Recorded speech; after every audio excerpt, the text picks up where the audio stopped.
અમદાવાદમાં 150 જેટલા મકાનો તોડી પાડવા મામલે ઠાકોર સમાજે સરકાર સામે બાયો ચડાવી છે. અમદાવાદમાં રામજીભાઈની ચાલીના વિસ્તારમાં 150 જેટલા મકાનો તોડી પાડવામાં આવ્યા છે, જેમાંથી મોટાભાગના મકાનો ઠાકોર સમાજના હોવાથી ઠાકોર સમાજ સમગ્ર ગુજરાતમાં સરકાર સામે વિરોધ પ્રદર્શન કરી રહ્યો છે. આને લઈને ઠાકોર સમાજની મહાપંચાયત ભરાઈ, જેની અંદર વિવિધ ધારાસભ્યો સહિત પૂર્વ ધારાસભ્યો પણ પહોંચ્યા હતા. તેમાં સ્થાનિક લોકોએ ઠાકોર સમાજના ભાજપના નેતાઓ તેમજ સરકાર સામે વિરોધ પ્રદર્શન કર્યું હતું.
જરૂર માટે કે હું વિનંતી કરું છું, હું મારે નથી આપતી, નથી મારે એ છોકરી છે મારા ઠાકોરો આજ અમને સાથ આલવાયા છે.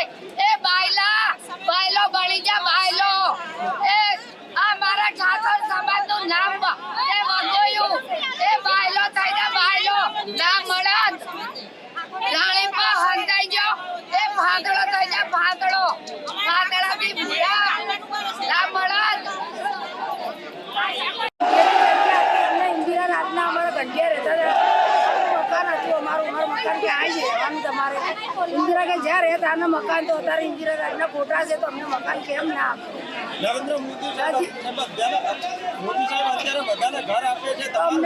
અમને કેમ ઘર ના આપે? પૈસા ભરવાનું કે બધા રોડ પર છે, અમને મકાન આપે, અમને કેમ ના આપે? શું કારણ છે? જગ્યા તો બધાના રોડ પર ના મકાન આપે છે, અમને કેમ ના આપે? કહેવાય છે તો પોલીસ મારવા આવે છે, લેડીઝ ને બધા જેન્ટ્સને મારે જ છે. તમને મારેલા છે, મારેલા છે, બધું પડે છે. અમે તો બે ભાન થઈ ગયેલા છીએ, બાર ને બાર છોડી નાખ્યા છે. અમારા મકાનને અમારો ન્યાય આપે, અને અમે કહેવા જઈએ છીએ તો અમને પોલીસની માર મારે છે ને લેડીઝ પોલીસ બોલાવે છે ને અમને પકડીને બધાને અંદર પૂરી દેશે, અને અમારા છોકરાઓને પણ લઈ જાય છે. અને અમને પણ ન્યાય આલે, ખાલી અમને મકાન આપે, અમારે બીજું કઈ નહીં જોતું. અમને મકાન આપો. અમે 70 વર્ષથી અહીંયા રહીએ છીએ, અમને લગ્ન કરીને અહીંયા લાયા છે. આજે જે રેલીનું આયોજન કરવામાં આવ્યું છે એના વિશે અમારે ત્રીજી પેઢી અહીંયા છે. અમારે આજની તારીખ અંદર નાય એટલે નાય. સાબરમતી સુભાષ બ્રિજ ખાતે રામજીભાઈની ચાલી જે 15 ડિમોલેશન કરી છે, એ ચાલી ને આજ 20-25 દિવસ થયા હોવા છતાં અમદાવાદ મ્યુનિસિપલ કોર્પોરેશન મારફત કોઈ પણ પ્રકારની વ્યવસ્થા આપવામાં આવી નથી. સાથે સાથે અહીંયા પ્રાથમિક સુવિધાઓ પણ આપવામાં આવી નથી. 150 મકાનો તોડી નાખ્યા છે. નાની બહેન દીકરીઓ હોય, વડીલો હોય કે યુવાનો હોય, એના માટે સવારની અંદર કંઈ નાવું ધોવું કે ટોયલેટ બાથરૂમ જેવી પણ વ્યવસ્થા કરવામાં આવી નથી. અને એક જ તંત્ર અને અધિકારીઓને પોલીસ મારફત અહીંયા એક જ બાબતને અહીંયા સ્થાનિકોને ધાક ધમકીઓ આપવામાં આવે છે કે તમે જેટલા બને એટલા વહેલી તકે અહીંયાથી હટી જાઓ. એના અનુસંધાને એના સમર્થનમાં સમગ્ર ગુજરાત ક્ષત્રિય ઠાકોર સમાજ દ્વારા મહાપંચાયતનો અહીંયા ધરણાનો કાર્યક્રમ કરવામાં આવ્યો છે. ધરણા પત્યા પછી અમે કલેક્ટરશ્રીને અહીંયા આવેદનપત્ર આપવા જવાના. સાહેબ, આનો જે ન્યાય નહીં મળે તો આગળ શું કાર્યવાહી? આનો ન્યાય નહીં મળે તો આવનાર સમયની અંદર સમગ્ર ગુજરાતના સામાજિક રાજકીય સૌ ઠાકોર સમાજના આગેવાનો, સમૂહ લગ્ન સમિતિના સૌ પ્રમુખો, વિવિધ સંગઠનો ચાલે છે, સંગઠનના સૌ પ્રમુખો મળી અને સમાજના 500 આગેવાનો બેસીને આગળની રણનીતિ નક્કી કરી. મેં હમણાં સોશિયલ મીડિયામાં જોયું કે અલ્પેશભાઈ એવું કીધું કે ભાઈ જે માર્જિન મની ભરવાની આવે જે 10 લાખ રૂપિયા હું ભરવા તૈયાર છું. અમારે 10 લાખ રૂપિયાની જરૂર નથી આ સમાજના જે બધા આગેવાનો છે. અમારે તો ફક્ત તમારી હાજરીની જરૂર છે. તમે સરકારમાં બેઠા છો, તમે સરકારની અંદર રજૂઆત કરો ને આ બધાને ન્યાય અપાવો. થોડા ટાઈમ પછી ઇલેક્શન નજીક આવે છે એની માટે શું કહ્યું? ઇલેક્શન આના કંઈ લાગતું વળગતું નથી. ફક્ત આ જે લોકો ડિમોશન થયું છે એ લોકોને ન્યાય આપવાની જ વાત છે. એ ખરેખર દુઃખનીય ઘટના છે.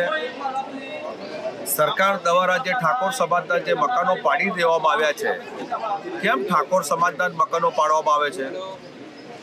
આ ગુજરાતની ધરતી ઉપર અને અમદાવાદની ધરતી ઉપર હજારો મકાન ગેરકાયદેસર બાંધેલા છે, હજારો જમીન પણ ગેરકાયદેસર છે. ગાયોના ચરવાવાળી જમીનો પણ આ સરકારે ઉદ્યોગપતિને બે ભાવ તેમ આપી દીધી છે, ટોકનના ભાવે આપી દીધી છે. અને અહીંયા મધ્યમ અને ગરીબ વર્ગ એટલે ઠાકોર વર્ગના જે લોકો 50 વર્ષથી પોતાનો વસવાટ કરી રહ્યા છે એમને વિકલ્પિત વ્યવસ્થા કરવી જોઈએ. સરકારનો પરિપત્ર છે અને સરકારના પરિપત્ર પ્રમાણે જે જગ્યાએ એમને જમીન કે મકાન ફાળવવામાં આવ્યા છે એ મકાન રહેવા જેવા પણ નથી, એ મકાન કોશા કામમાં આવે એવા પણ નથી. અને અનેક લોકોને ફાળવ્યા છે અને અમુક લોકોને નથી ફાળવ્યા. એટલે આ ભારતીય જનતા પાર્ટીની સરકાર આ ઠાકોરો ઉપર હળહળતો અન્યાય કરી રહી છે. અને આ અન્યાય જ્યાં સુધી સરકાર તરફથી જે મકાનો એમને જે ગમે છે એવી જગ્યાએ જો ફાળવવામાં નહીં આવે, સરકારના પરિપત્ર પ્રમાણે જો ફાળવવામાં નહીં આવે અને સાફ સફાઈને જેવી જગ્યા છે એવી જગ્યા પર ફાળવવામાં નહીં આવે તો ઠાકોર સમાજ દ્વારા ઉગ્ર આંદોલન કરવામાં આવશે. આ મહાપંચાયત જે કરવામાં આવી એમાં પરમિશન આપવામાં નહીં આવી. કેમ? અમે કોઈને લડવા માટે મહાપંચાયત ઊભી કરી છે? અમે સમાજના હક ને અધિકાર માટે પંચાયત. અને ગાંધીજીના નહેરુજી સરદાર વલ્લભ પટેલો આ ગુજરાત છે એમને પણ અંગ્રેજોને ભગાડવા માટે મહાપંચાયતો કરી હતી. આજે ઠાકોર સમાજ રોડ પર આવે અને મારી પણ વિનંતી છે જે ભારતીય જનતા પાર્ટીમાં જે ઠાકોરો છે એ ઠાકોરોને વિનંતી કરું છું તાત્કાલિક ધોરણે મારા સમાજના લોકોને જે લોકો હાકાલકી પડી છે, અત્યારે છોકરાને ભણવા માટે વિડીયોના મારફતથી રોકકળતા ચાલી રહી છે એને પર તાત્કાલિક નિર્ણય લેવામાં આવે. ને કે આવવાવાળા સમયમાં અમે વિધાનસભાનો ઘેરાવો કરવો પડશે તો કરશું. આ ઠાકોર આ ગુજરાતમાં એક બે નહીં, ઓબીસી આખી એક રોડ ઉપર આવી અને સરકારને ઝુકાવવાનું કામ કરશે. તાત્કાલિક ધોરણે અમને જે વ્યવસ્થા કરવાની છે વ્યવસ્થા કરે એવી મારી સ્પષ્ટ માંગણી છે. ઠાકોર સેનાના પ્રમુખનું માર્ટિન બનીના વિશે નિવેદન આવ્યું છે, આપ શું કહેશો? અલ્પેશ ઠાકોરનું નિવેદન આવ્યું છે 10 લાખ રૂપિયા એ અલ્પેશ ઠાકોરને શેના માટે 10 લાખ રૂપિયા ભરવા પડે? અલ્પેશ ઠાકોર સરકારમાં બેઠા તો સરકારની જે વિવિધ યોજનાઓ છે એના દ્વારા મકાનો અપાઈ દો એટલે વાર્તા પૂરી થઈ જાય. અમે લોકો વિરોધ પક્ષ તરીકે જો લડવા આટલી બધી તૈયારી હોય, સમાજ માટે લડવા માટે તૈયારી હોય, અમે સમાજ માટે મરી મટવા જો તૈયાર હોય તો અલ્પેશભાઈને તો સમાજે મોટા કર્યા હતા તો અલ્પેશભાઈને પણ સરકારમાં રજૂઆત કરીને તાત્કાલિક ધોરણે મકાનોની સહાય અપાવી.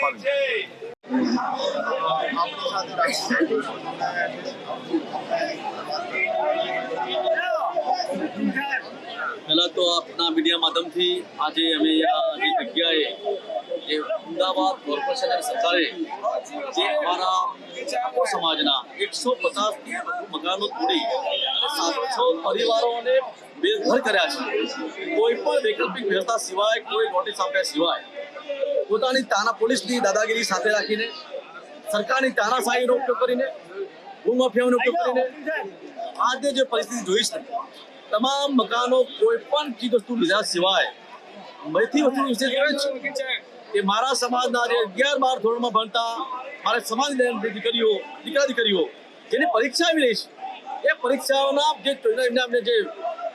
પુસ્તકો હોય એ પુસ્તકો પણ લેવા લીધા નથી. એની વિશેષ વસ્તુ કેવું કે અહીંયા 15 તારીખે 16 તારીખે મારા સમાજની દીકરીઓની 2 જોનો આવી. આ જોનો 15 તારીખે જાણ આવી હતી. એ જોન આ અમદાવાદ કોર્પોરેશન અને પોલીસ દ્વારા દાદાઈ કરીને મારી દીકરીની જોન પાછી ફેલાઈ છે. 16 તારીખે બીજી દીકરીની જોન હતી.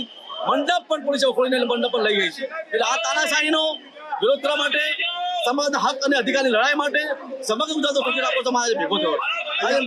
આવેદન પત્ર તમે અને આજે મહાપંચાયતમાં અમે બધા નક્કી કરવાના છીએ આવનાર સમયમાં જેમાં શું આગળના જે પગલા ભરવા એના અનુસંધાનમાં સમાજને ન્યાય મળે એ માટે આજે કલેક્ટરને અમે આવેદનપત્ર આપ્યું. હવે આજે ન્યાય નહીં મળે તો આગળ શું પ્રકાર જો આજે નહીં ન્યાય મળે તો આજે અમારા આગેવાનો સાથે સલાહ મશવરો કરીને સમાજની વચ્ચે પંચાયતનું નામ રાખી પંચાયત કરીને આવનાર સમયમાં જો અમારી માગણી સ્વીકાર નહીં આવે તો આવનાર સર્ટિફિકેટ એક હપ્તાની અંદર સમગ્ર ગુજરાતમાં ઘેરા પત્યાગો પડવાના છે. ઠાકોર સમાજ અહીંયા ગુજરાત 2.5 કરોડ ઠાકોર સમાજ રસ્તા પર આવશે અને સરકારને હું તો જવાબ આપશે.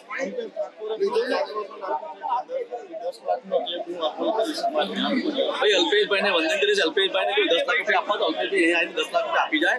અહીંયા મંદિરમાં બેઠા છે. અહીંયા 15 દિવસથી મારો સમાજ ભૂસે તરસે રહે છે. બે ટાઈમનું જમવાનું મળતું નથી. અહીંયા ઘણા બધા સમાજ અલ્પેશભાઈ જેવા ઘણા બધા સમાજના આદમીઓ છે. અહીંયા કરિયાણું મટીરિયલ જે જોઈએ છે તે અહીંયા પાણી બધી વ્યવસ્થા એક બધા સામાજિક આગેવાનો કરી રહ્યા છે. કોઈએ પેપરમાં નથી આપી, કોઈ મીડિયામાં નથી કહ્યું.